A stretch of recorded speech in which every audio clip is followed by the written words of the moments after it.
You already know. Deep down, you've always known. There is a kind of man who says very little, but when he speaks, you feel it in your chest, in the silence after. That is not accident. That is not luck.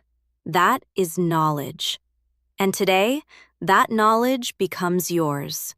Stay with me, because what comes next will change how you see everything. If this is your first time here, subscribe right now. Calm, confident, no pressure. Just don't miss what's coming, because we go deep here, every single time. Let's begin.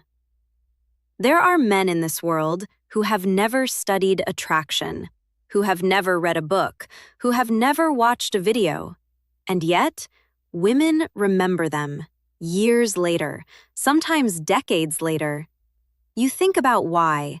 You try to explain it, but words don't quite reach it. That man made you feel something rare, something you didn't expect.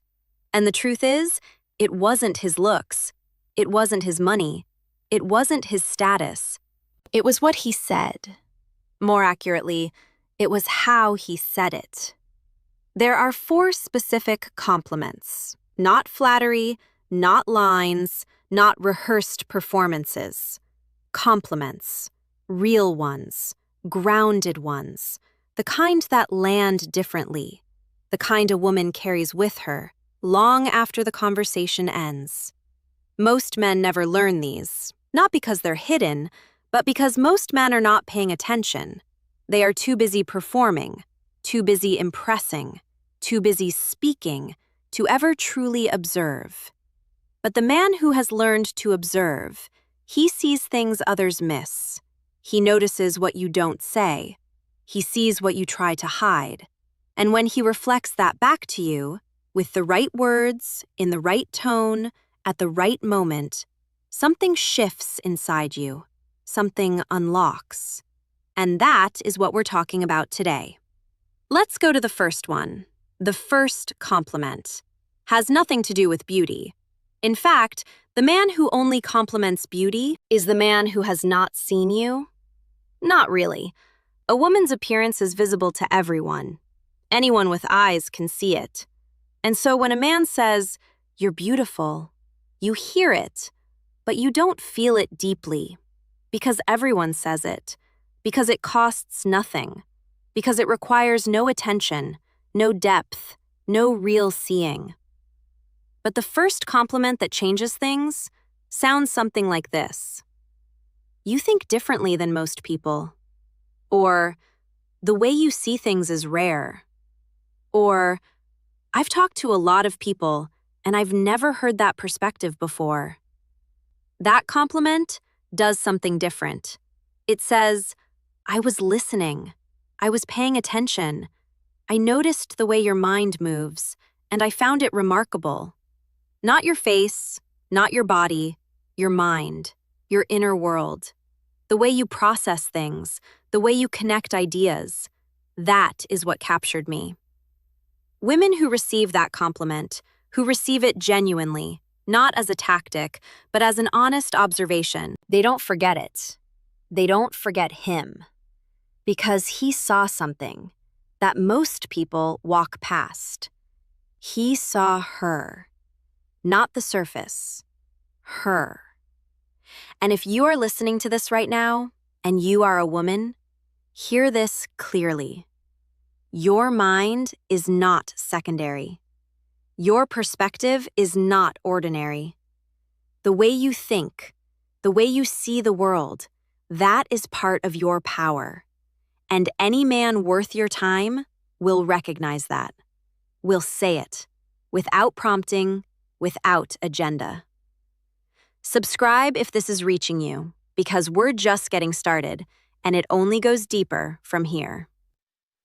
The second compliment is even more powerful, because it doesn't compliment who you are, it compliments who you are becoming. Most people only see you as you are right now. In this moment, in this chapter. They see the current version, and they respond to that version. But a rare man, a man who is truly paying attention, sees the direction you are moving. He sees your trajectory. He sees the effort underneath the surface, the discipline you don't talk about, the growth you don't advertise. And when he says, I can see how hard you're working, not on your appearance, on your character, on your life, that lands differently. Because he wasn't supposed to see that. You didn't show him. He noticed on his own. He observed. He paid attention. And then he named it. He held it up for you to see. That is not a compliment. That is a mirror. A man who can hold that mirror without ego, without agenda, without expecting anything in return. That man is different, and something in a woman knows it immediately. Because most people are too caught up in themselves to truly see someone else. Most conversations are two people, waiting to speak, not listening, not observing, just waiting for their turn. But the man who truly listens, who truly watches, who truly sees, and then reflects what he sees back, with care, with precision, with honesty, he creates something rare. He creates the feeling of being known.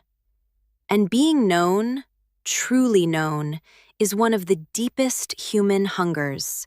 We all carry it, men and women both, but women especially, because women are so often seen only on the surface, so often reduced, so often overlooked in the depth of who they are. And when a man sees that depth and names it without being asked, without being prompted, the response is not manufactured. It is not irrational. It is simply the truth.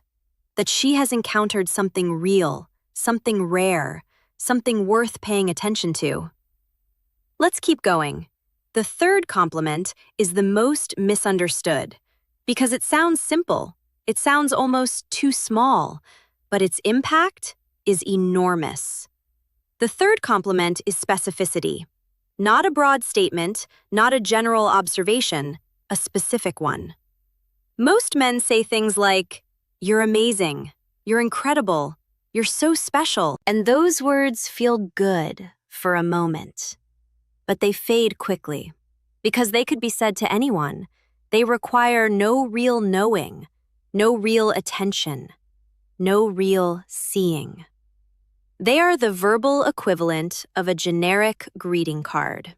Pretty on the surface, empty underneath. But the man who says, "I noticed the way you handled that conversation, the way you stayed calm when anyone else would have reacted, that took something." Or the man who says, "The way you spoke about your work, I could hear how much it means to you." Not just the words, the feeling behind them. That man has done something different. He has taken a specific moment, a specific observation, and offered it back as proof. Proof that he was there. Proof that he was paying attention. Proof that you are not invisible to him. And that proof, that specificity, that precision, creates a kind of trust that generalities never can. Because anyone can say, "You're amazing," but only someone who truly sees you can tell you exactly why, in your own life, right now. Remember this: you do not need to settle for someone who speaks to you in generalities. You deserve someone who pays close enough attention to be specific, to name what they see, to reflect it back with honesty and care. That is not too much to ask. That is the minimum for a connection worth having. If this is resonating with you, subscribe right now. We talk about truth here, not trends, not tactics, truth. And there is more coming. The fourth compliment is the deepest one, and it is the rarest, because it requires a man to set aside his own ego completely, to be fully focused on her, not on what she thinks of him, not on whether she's impressed, not on the outcome of the interaction, just on her. The fourth compliment acknowledges her strength, not in a flattering way, not in a performative way, but in a real way. In a way that is almost uncomfortable, because it names something that she has been quietly carrying, that she has never asked for recognition for. It sounds like this: "You've been through a lot, and you haven't let it make you cold. That's not easy."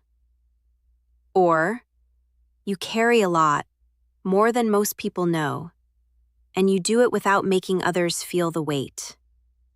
That's a quiet kind of strength."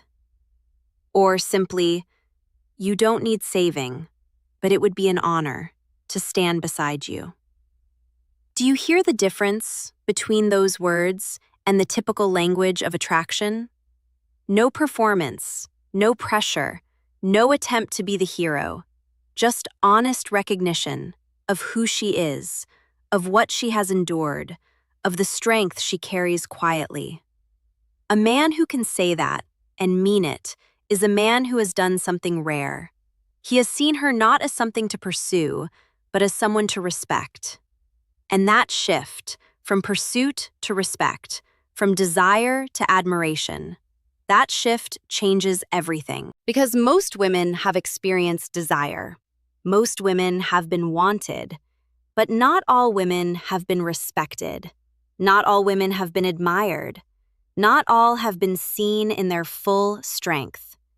Without that strength being treated as a threat, or a challenge, or something to be softened.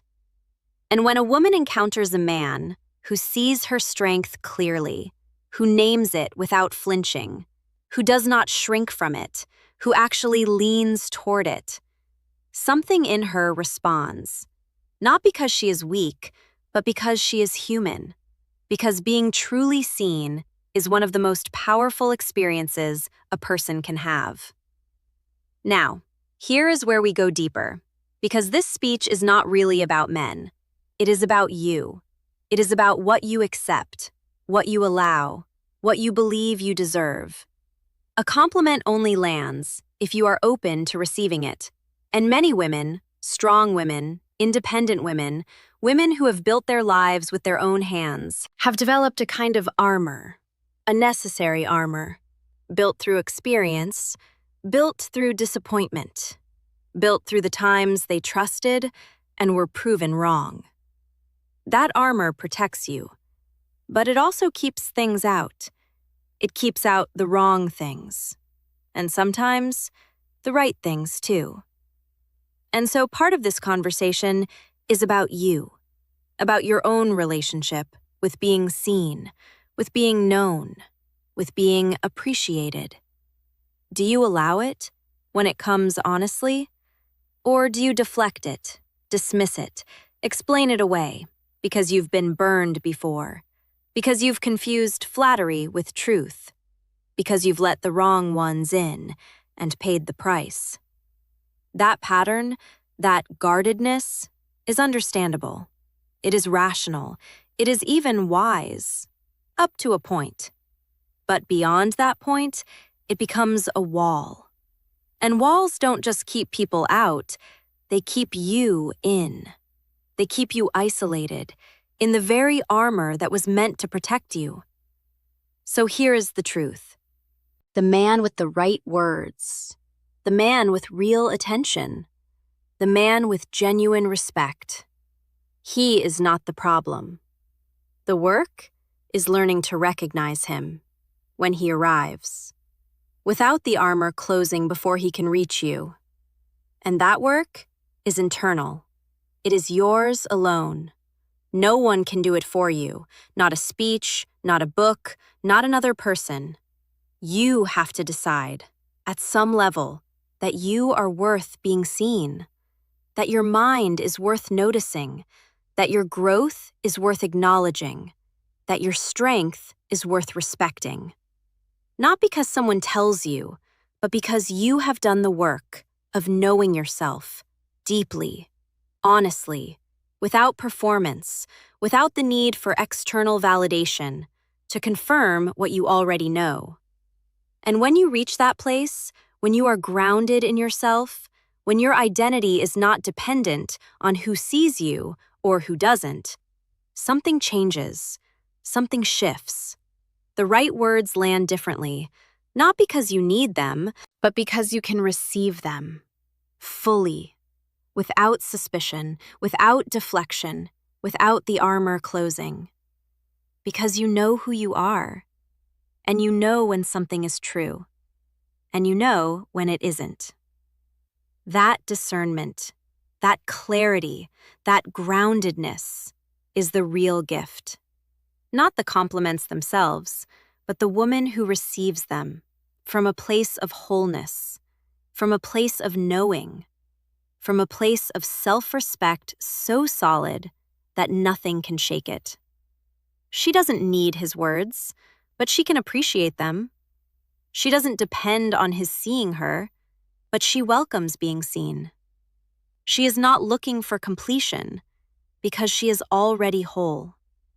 And that woman, that grounded, whole, self-possessed woman, is the most magnetic thing in any room. Not because she is performing, not because she is trying, but because she is real. And real is rare, and rare is unforgettable. This is the truth that the 4 compliments point toward. Not that a man's words create your worth, but that the right man, with the right words, reflects back the worth you already carry. And you are responsible for knowing that worth first, for being so grounded in it that no one can take it from you, and no flattery can fool you, and no absence of attention can shake you. Because you are not waiting to be seen, to be named, to be validated. You already know yourself, and from that knowing, everything else becomes clearer. The right connections, the right boundaries, the right response to the words that are true and the ones that are not. That is the work. That is the real message beneath everything said today. Know yourself. Choose yourself. Be so honest with yourself that you become impossible to deceive. And then, when a man arrives who truly sees you, who names your mind, who honors your growth, who speaks with specificity and truth, who stands in the presence of your strength without flinching, you will know, not because you were told, but because you already knew, what truth sounds like, what respect feels like, what it means to be seen by someone who has taken the time to really look. That is everything. That is what we came here for. Take this with you. Carry it quietly, not as information, but as something felt, something known, something yours. If this reached you today, if something in this landed, subscribe. Not for content, not for distraction, but because this is a space for truth, for depth, for the kind of conversation that most places won't have. We go deeper here, every time, and you deserve that depth. You always did.